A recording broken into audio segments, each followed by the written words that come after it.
Ito yung the best na paglilinis ng level hose mga idol. Yung iba kasi sinasalpakan nila ng ano ng ang alambre na may tela. Akin ganito. Ayan o. Tingnan nyo ha.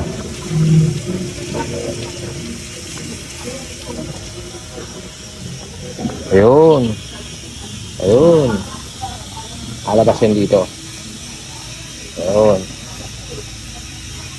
Siritin mo lang. Dalawang balik. Ayan. Yun. Lipat mo naman sa kabila. Yan lang diskarte.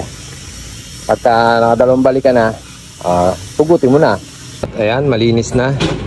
Ayan, dalawa, tatlong balik. Okay na. Ito ginamit natin. Tela. Yan mga idol, kunting idea lang. Sana makatulong. Alright, Buhay Construction once again. Peace out, yo. Woo!